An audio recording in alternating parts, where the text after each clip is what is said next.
let's get started. Watching the film, the thing that struck me the most was how this is very much a story of a singular woman driven by inspiration to accomplish something truly tremendous. And so, I guess my first question is, was that the way you originally wanted to approach the story? Because there are a lot of different ways to tell Harriet Tubman's story, but this is a very particular way to go about it. My partner Deborah Martin Chase and I had first received the script. It was written in 1996 by a great writer named Gregory Allen Howard, who, first of all, thank you all for being here. We're so honored to be here. I think the governor and first lady, they have been so incredibly supportive to us, and the state of Virginia. We shot the entire film here. I don't know if you guys know that, but it was an incredible place to shoot. We shot here during the rainiest fall, we believe, in the last 100 years. And so it was a real testament. But to your question, the script was written by Gregory Allen Howard, who had written Remember the Titans, and he had written the script for Disney back in 1996. And he had given the script to Deborah, and his whole concept was Harriet Tubman as a badass, Harriet Tubman as America's first hero, almost a superhero. And if you look at her accomplishments, that's really true. I mean, the Civil War stuff in and of itself is extraordinary. I don't think many people knew that. I didn't know that until I'd read this script. And we took that concept and really ran with it, and we heard many, many pitches from many directors. And there are many ways to tell this story. It's in a time of incredible violence and intensity. And Casey came in and she said, I want to tell the story of a young woman who's real and feminine and a regular person. And I want this to be a tale of inspiration for today. And I want families to be able to come to this and come out of the film feeling inspired, and that feeling like they can come and leave the theater and do something. And this was one woman who could not read or write. She suffered from epilepsy, and she should not have been anything other than a slave, and she changed the course of American history. So that was really our intent. That was our intent in making the film. Any thoughts on this particular way of telling this story?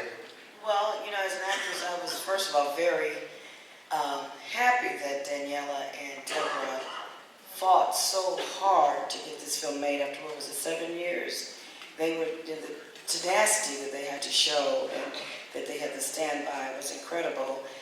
This is before Me Too and before women were accounted as equal and as powerful, and they believed in this film and in Harriet Tubman's story so much that they fought to have this made. And then bringing Casey on, who I've known for years, because we go way back to New York before Dreamgirls. She's married to Vonnie Curtis Hall, who played the preacher, and Vonnie Curtis Hall and I were in the original company of Dreamgirls together, so I watched them court each other, literally.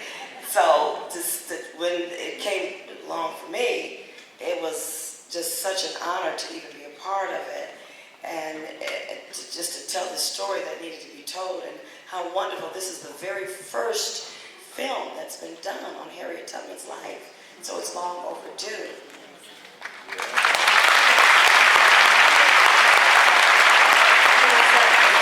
Story of the signs. Vanessa always knows she's going to get a part when, she was telling me this over dinner, when she receives a sign.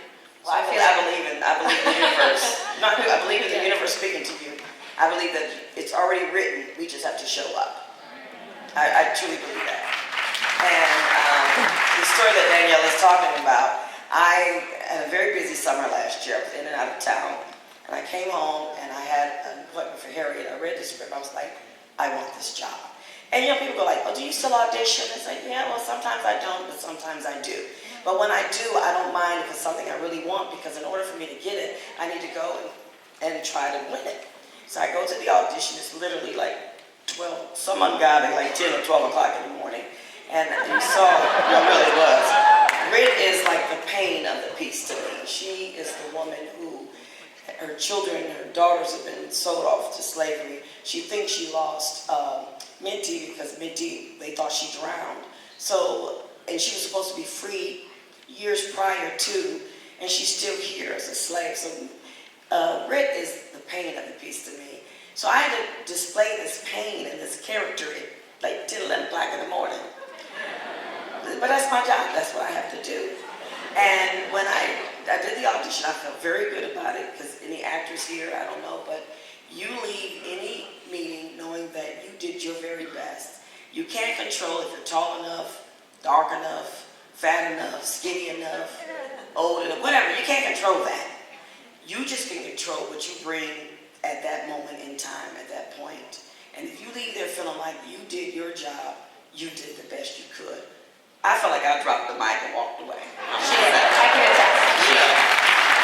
I was like, I don't know what they gonna do, but if I don't get the job, that's on them. So now I'm in New York, and I was moving my youngest daughter into her second apartment, and this just shows you like the timing. I'm running around doing errands, I'm having lunch, whatever timing. 1 minute later, 5 minutes earlier, this would not have happened. I'm on 125th Street, you know New York, 125th Street. I see this cute little dog, because my daughter had a dog that looked similar. I said, oh my God, to my girl, that looks like Nala, my daughter's dog. And I look up, who's holding the leash? Cynthia. Cynthia I had met a year and a half prior to, because I was a fan from seeing her in Color Purple on Broadway. And she was phenomenal. She won the Tony for it. She was phenomenal. And then we met at some other events, and I was a fan. And so we had already kind of known each other, but we weren't friends, but we knew each other. I look up, I see her, I'm like, oh my God, how are you doing? We talk about it. Now, I don't know if she's doing Harriet. I just know that I just auditioned for Harriet. And the day prior to this, my manager got a call saying that they were very interested in me in the role. So I know I'm up for it, but there's been no offer. We're talking, I said, so what are you doing? She says, well, I'm going to do this movie, Harriet, in a British accent. And I'm going to do this movie, Harriet, and I go like this. I'm up for the role of your mother.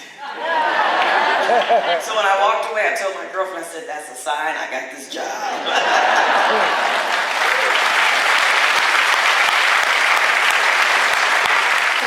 More Harriet stories. Of course, yes, for you please to tell as many stories as you want. Speaking of stuff, because these are just fun, like they're really interesting anecdotes, and I think they made us feel like we were on a path. So you were there this day. We one day we were at State Farm, which is one of our locations in Richmond, which a lot of films shoot at, and it was dark, raining. We had 5 separate scenes to shoot that day, which is a lot. And Cynthia would have, she didn't like to do this, but she had to flip from Minty, which is, you know, her in the first act of the film, to Moses, which is her in the third act of the film. So that's like, it's really hard for an actor to go from like, you know, innocent, naive young woman to someone who's, you know, basically Wonder Woman at the end of the film. And we were forcing her to flip back and forth, and there's corsets, and every costume takes, you know, at least a half hour to do. And we're coming up on the last scene of the day, and we don't think we're going to make it. We're running late, it's raining, and the last scene of the day is going up on a hill, and it's the scene that Harriet's supposed to step into freedom. She's stepping over the Pennsylvania border. And the ADs are like, let's just cut it. Let's save the hours. There's no way we're going to get it. It's not what you're going to want, Casey. And Casey's like, if we don't get it now, I'm never going to get it. We're never coming back to this location. So she starts begging the crew, please. She's carrying sandbags up the hill. It's muddy. And she's like, please. She's calling hair and makeup. Please rush her through. Please, please, please. Let me just get this. Let me get one shot. So we're rushing to the top of the hill. Everyone's just shaking their heads. And we get to the top of the hill. We set up the crane, and Cynthia's coming up. And as we start to shoot, I kid you not, the clouds part. A double rainbow breaks out over the shot. And if you remember, when she walks over the border, she's in that brown dress and there's that sun flare. That's not CG. That is absolutely real. So we have prop men, we have grips, electrics, crying, weeping. They're like, we've never seen anything like this. And it was one of those magic moments where we were like, Harriet is with us. She wants us to make this movie. So it was another sort of magical moment in the film.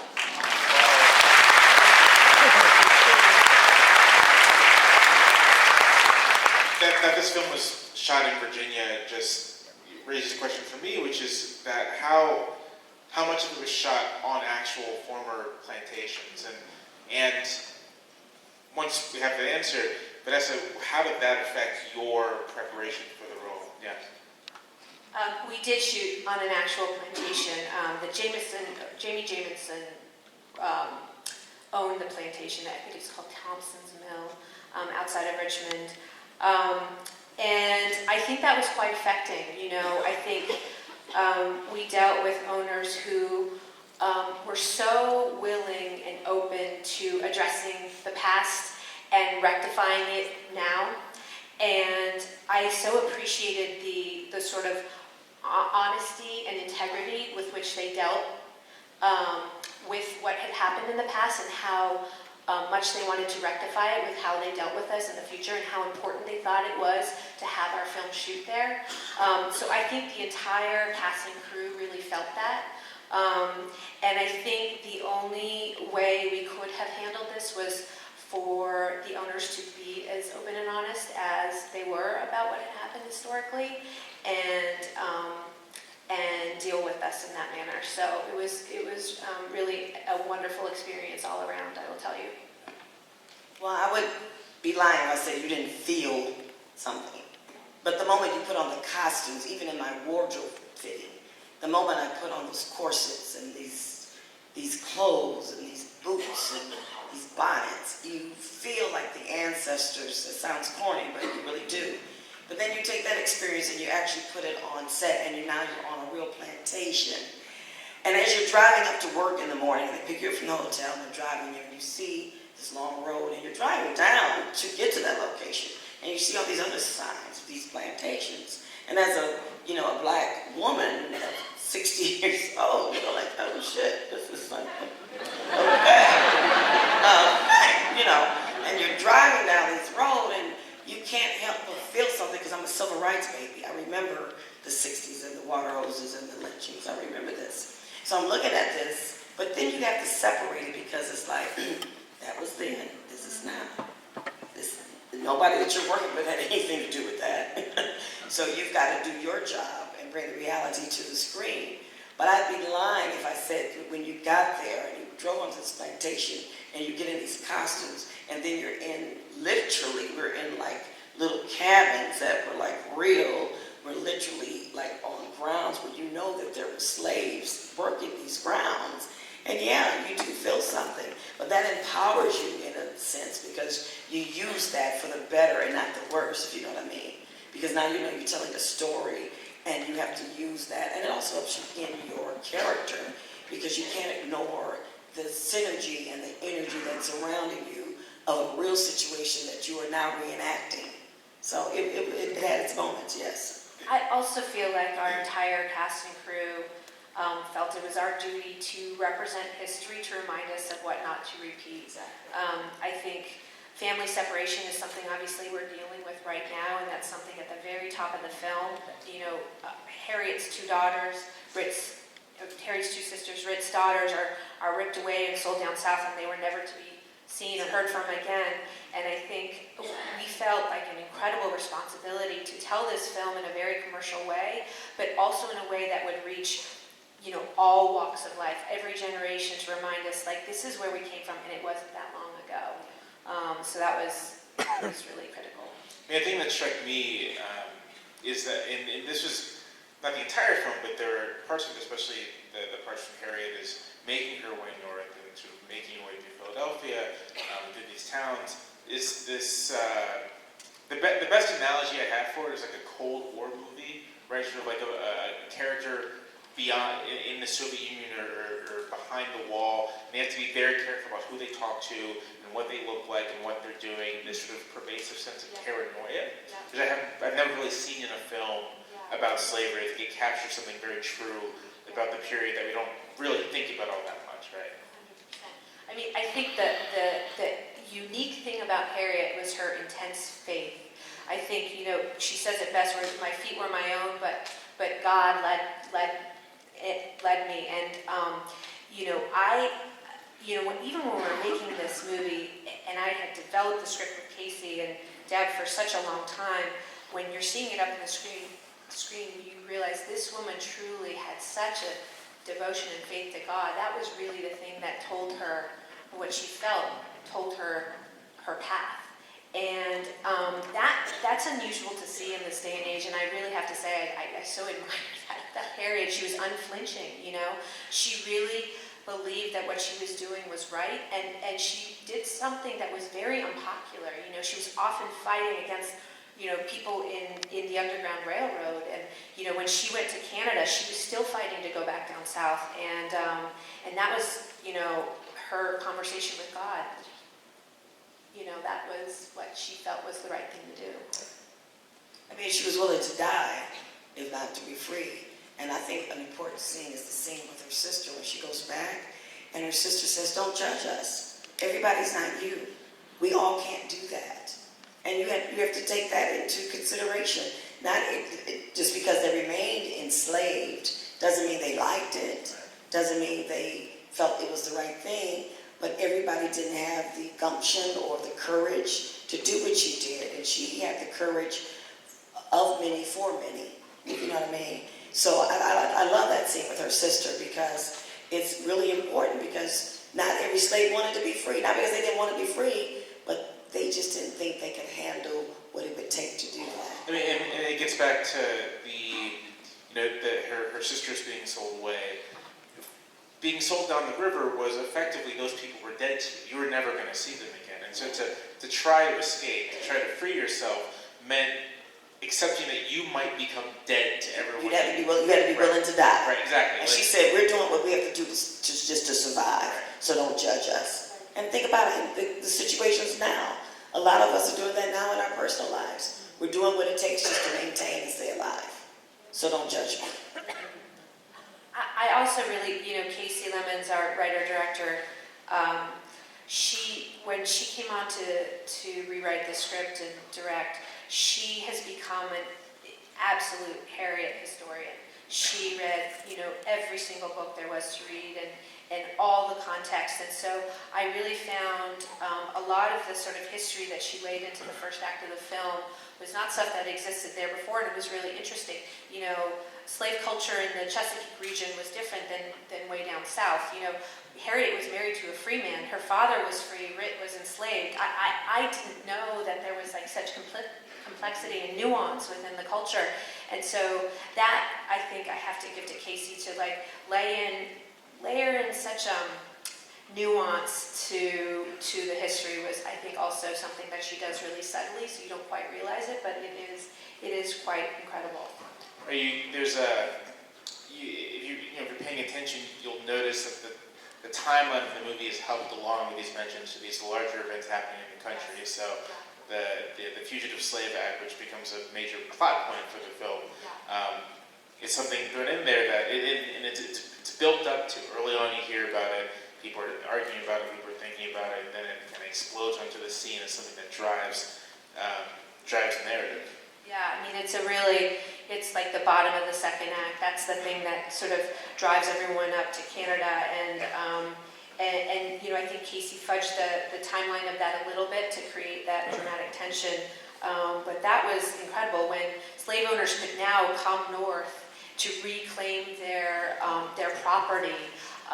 That was sort of the catalyst ultimately to the Civil War, and is an incredible thing that I don't know how many people are aware of that, you know. Most of us are, if you're black. Like they took free slaves and re-enslaved them. I mean, that goes to the movie 12 Years a Slave. That's what happened to that gentleman. You know, so like you were free, but if they got you back down south, all bets were off. That was very real. And that's the thing that I think the movie does a good job of sort of showing, that even for free blacks in the north, certainly in the south, in a place like Maryland, but even in the north, even before the Fugitive Slave Act, it's all very provisional, that if you run into the wrong person, if you're in the wrong place, who knows what could happen. And the scenes, specifically the scene where Harriet is looking for the blacksmith and the guy on the boat, Jasper says, you gotta be careful who you look at, because they'll know immediately what you are. I thought it was a very powerful way of communicating how how dicey everything would be, even if you got to freedom. It's still provisional. You were never really free. That's the problem. Right. So a question I had just about the actors is, did you guys sort of talk amongst yourselves just about sort of the energy of the film, about sort of the fact that you're portraying these historical events, you're portraying these people? You do on set, you do, but mostly after set you're having fun. You're going out partying, having drinks. But yeah, you do, because it helps, the information I have helps somebody else, and the information they have help me. So you do discuss what you're doing, especially if you're in a scene together, because you have to know why you're there, what's going on, what happened prior, what's happening after, so that you're in the right space and you're present and in the right space at the right time, and you're giving the right information, and you're just in the moment. So you definitely communicate with each other. But I guess maybe as black actors, an analogy, I'm not an actor, but a couple years ago I was reporting in Ferguson, Missouri about the events there with a bunch of other black reporters, and even as we're all doing our own thing, sort of there were times we just kind of gathered together and kind of took stock of what we were doing and what we were experiencing. Oh, definitely. I mean, you recap the whole of what might have felt like to be a slave, because you're a slave in this movie. And I'm going to tell you, when you're in a movie and people are freely using the word nigger because they have to, because that was the era.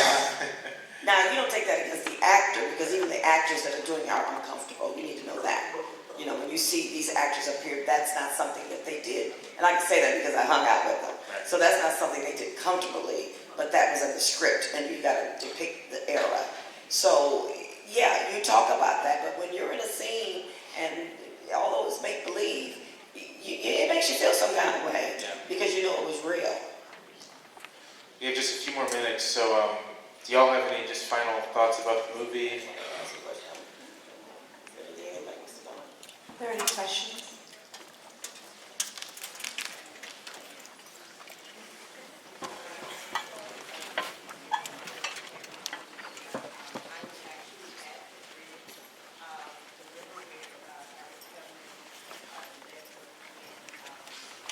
Across.